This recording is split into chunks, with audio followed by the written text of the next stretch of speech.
Pennsylvania is without a budget for the 2023-24 fiscal year with just hours now until the deadline. Erie News Now state capitol correspondent Brendan Scanlon is joining us live. Brendan, with the latest on the negotiations and also how a private school voucher proposal has now flooded the negotiations at the state capitol. Good evening.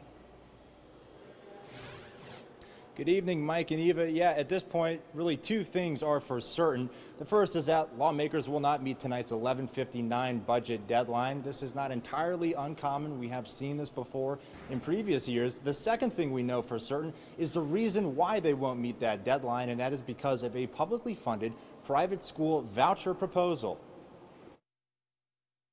A taxpayer-funded private school voucher proposal, now called the Pennsylvania Award for Student Success Scholarship Program, is front and center of budget negotiations.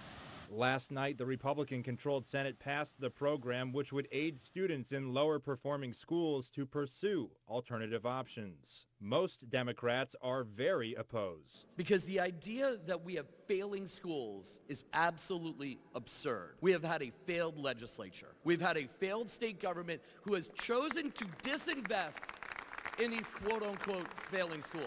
State Representative Patty Kim believes even if the $100 million for the program comes from a separate budget line item, it would still hurt public schools. The money all comes from one pot.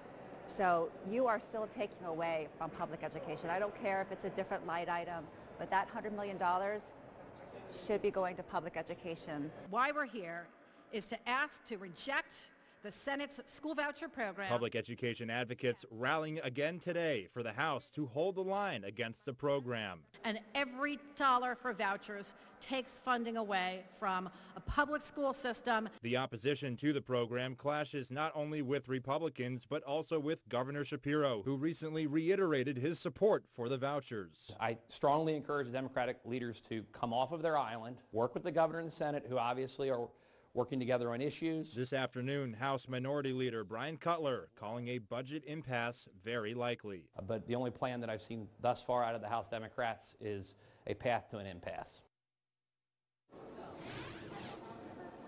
And House Democrats said today that they were waiting and waiting for the Senate to pass and send over a budget. The Senate did pass a budget around 4 o'clock this afternoon. That $45.5 billion spending plan did include that scholarship program, which means it's safe to say we're likely going to see a few more days of negotiations here in Harrisburg before a final deal is reached. For now, reporting live at the state capitol in Harrisburg for Erie News Now, I'm Brendan Scanlon.